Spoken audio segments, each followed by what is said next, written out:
Hi friends, and welcome to the Healthy Beyond 40 show. I'm Michelle, mama of 4 and military wife, and I'm passionate about helping women get healthy from the inside out so they can feel better and live their best life. Do you feel like you're struggling to lose weight and get in shape? If you're ready to develop healthier habits, exercise consistently, and lose weight sustainably, then you're in the right place. I combine my expertise from my doctorate in physical therapy to my experience as a health coach, personal trainer, and yoga teacher to bring you actionable steps for a healthy lifestyle. No magic pill here, so lace up those shoes and get moving. All right, so today I'm going to be talking about cravings and emotional eating and how EFT tapping can help women over 40 to be more in choice with the food around them. So emotional eating is really common, especially as we're getting older and maybe our hormones are changing and there's just more going on in our life and our stress is increasing and we have all these emotional factors that contribute to the way we eat and the cravings that we have. So today I'm going to be diving a little bit deeper into this so you guys can also see that connection between emotional eatings and cravings and how that's related to our emotions, and then we'll see how we can use EFT tapping to help with that. And if you guys are feeling stuck, whether it's around cravings or emotional eating, I want to offer you guys the opportunity for a free call with me where we'll talk about EFT and how coaching might be a right fit for you. I'm a huge believer in having a coach. I have one myself because it really helps for someone to look at our life with a fresh perspective and really help to guide us in the situation, because a lot of times we're too close to something and we just can't see that full picture. A coach also provides accountability and support and expertise to help overcome challenges that you're having. So I would love to give you guidance and support you and help break those patterns that are holding you back. All you need to do is schedule a free call today and we'll see if it's a fit for you. And also feel free that we can do this free call and sometime in January, you guys can start. We don't have to start right away, but we can get that game plan in place so that you feel committed to those goals that you have for yourself. So let's dive into this topic.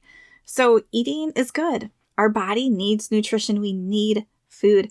We need calories. We need protein, we need healthy fats, we need all these micronutrients and phytonutrients. We need that. Being hungry is good. It gives us a cue to eat. So food is not the enemy here. But what happens a lot of time is we have these different emotional triggers like stress, boredom, loneliness, feeling anxious that cause us to eat when we don't need to. And we end up using the eating and that food as a tool to cope with our uncomfortable feelings. And it's causing us to eat more and eat at times when we don't need to eat. So I always want people to be in choice with their eating. So we're not letting emotions control us in what we're eating, that we're in choice and we're eating how we want to. So I'm going to go through some of different emotions and give you guys little examples of how they cause us to not be in choice. So stress. For example, maybe you've had a long, busy day, and then you might find yourself reaching for a bag of chips or cookies to just unwind and distract yourself from this overwhelming feeling of everything that's going on. And then food becomes a way to cope with that mental load. And then maybe we add scrolling on our phone to that while we're eating, and it really doesn't help us. It might help us in the moment, and we might temporarily feel better, but we know long-term that it's not doing anything for us. Another emotion, loneliness. So maybe you're feeling disconnected after a tough week and you open up a pint of ice cream to just soothe that emptiness. And it temporarily fills that void. It provides some comfort in the moment, but it doesn't address that loneliness that's going on, and that loneliness keeps popping up. Boredom. A lot of times we don't think of boredom as an emotion here, but how many of us, when we're at home, we have nothing to do, we grab a snack, maybe popcorn, nuts, candy. We're not hungry, but we just keep eating. And we really have no idea how much we have ate. So boredom can definitely be sneaky. Fatigue. When we're feeling exhausted and we grab food, and typically that's going to be some quick sugary or high carb food to give us a quick energy boost. And it does that, but it doesn't last long.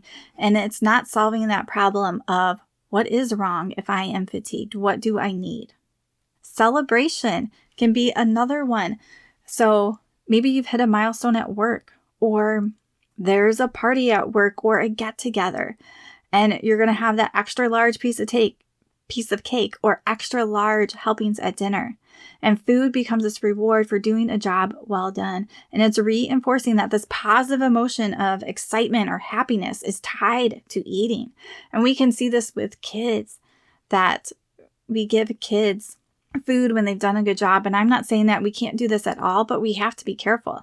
And you can go back and look at yourself and like, what happened when I was a kid, when I was excited or did something well, or I was stressed, or I was sad. Because we take those patterns with us. And in EFT, that's something we can start to break down. And another big emotion I want to talk about is feeling anxious or sadness. So when we're feeling anxious or maybe we're feeling down, we turn to food for comforts, like maybe mac and cheese or chocolate chip cookies. And it helps to soothe those emotions of feeling anxious or sad that just seem too much. And it sort of calms that nervous energy. And it's a way to sort of numb out and disconnect temporarily from that anxious feeling or that sad feeling that we're having. But again, it's not solving the problem. It's going to pop back up. So you guys can sort of see how these different emotions are tied into eating, and eating in a way that we're not in choice with, or a way that we don't want to eat. So I'm going to share a little review from one of my clients that I worked with, and then I also did some EFT with her. And the EFT really helped her to release different emotions and release old beliefs that she had that wasn't serving her.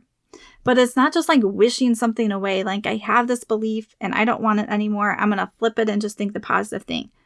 If you've tried that, you know that doesn't really work. We have to really process it and to be able to release things and see things in a new perspective. And that's what we can do through EFT. It's a process. It's not like a quick fix, but it really does work at uncovering that problem that's wrong, not just putting a Band-Aid on it. I worked with Michelle Reichman in two capacities. First, I worked with her as a health coach. I found her to be very compassionate, very well-informed, highly educated in terms of all things health and fitness. And she really helped me to see some ways of thinking that I was engaging in that were destructive rather than constructive, and helped me to think about my health and fitness in a much more holistic and healthy way as compared to some old patterns that I was engaging in for a long time. So I would definitely recommend her for health coaching. Also, I found working with her on EFT to be very transformative. I really loved the work that we did. The tapping, in particular, techniques were really good with addressing some patterns that I had been experiencing and some, stress and anxiety around different issues, whether they were relationship issues or health issues or whatever. And what I love about the EFT is that it's a tool that you can take with you, into your daily life, that you can use anytime, a stressor comes up or a pattern comes up. And I've just found the technique to be very, very useful. And she was excellent at teaching that technique. So I would highly recommend working with Michelle. All right. I'm so grateful that she was brave enough to share with you guys a little bit about her experience. And I'll have a link in the description down below about a little more about what EFT is, some frequently asked questions, and you can also hear some other reviews from clients I have worked with. All right, so now that we have a better understanding of how these emotions drive us to eat, again, it's not the food that's the problem, it's these underlying causes. And this is sort of where EFT can come in to start working on some of these. So as we're tapping on these acupressure points, they help to bring us into our calming nervous system. And in EFT, we try to keep our body regulated. So there may be times where people cry or we're feeling a strong emotion, but it will never be too much or overwhelming. So if we have like a wave of sadness that hits us, for example, we're going to slow down. We're going to stay right there. Because a lot of times we get this trauma pull that wants us to just like say all this stuff and get it out, but it doesn't help us to process. So in EFT, we take things slower, and this helps us to release and process things better. So when we have an emotion where we feel it, We think about these thoughts that go with it, where we feel it in our body, and we're able to work through that to release it. So when it comes to cravings, we're going to dive into what are these emotions that are driving us? What are these thoughts that I'm having? So for example, if I am feeling stressed at the end of the day, are there other emotions there? What are those thoughts behind the stress that I'm telling myself? Do I have some old beliefs? And we're going to tap on all of those and see where it leads us. Doing an EFT session with a coach, it's very personalized and it's very led by you, the client. So we're working on your specific thoughts and feelings. We're not going to get anywhere just using a script saying, I'm really craving this piece of chocolate right now, and I deeply and completely accept myself. That's not going to get us when the problem of the stress is that I had a long day at work and I came home and my kids made a complete mess in the house and I just feel like a failure. When we can start to get to those words and those things that you're telling yourself, then we can start to heal. So real quick, I want to share a highlight from this article that is in PubMed about EFT and weight loss. So the participants in the study used EFT to address cognitions, behaviors, and adverse experiences that contributed to their eating, their intermittent dieting, and their resistance to exercise. And at the end of this study, again, this was only 6 weeks, is the perceived power of food decreased significantly as having more control around food. And participants lost an average of 12.9 pounds during 6 weeks on this program. And all the psychological gains were maintained. So we can have these practical tools, but it's also important to address the mindset and what's going on in our head to really be able to make progress and progress that stays. So by addressing these underlying emotional issues, we can actually stick to our goals and understand why we're doing what we're doing. So when we're able to balance our emotions better and reduce those anxious feelings and reduce that stress, then in turn, we can reduce that urge to overeat and to give into cravings. So again, a lot of times cravings and emotional eating, it's not just the food, it's all this stuff underlying it. And sometimes with craving, we get that like almost like a sugar addiction, because we get that dopamine hit from it. And the more we have it, the more it spirals. So we have to have tools to work through those intense feelings, that intense craving in the moment. And we can use EFT in the moment to help us calm our nervous system and get back into our thinking brain. And then we can also use these EFT sessions with a coach. And eventually, once you understand how the process works, you can do more processing by yourself too. But then you can dive deeper into what's going on with a coach. And then it's also a tool to use in the moment when you're having a craving.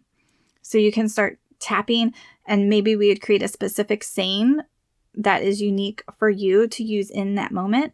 And you can just tap.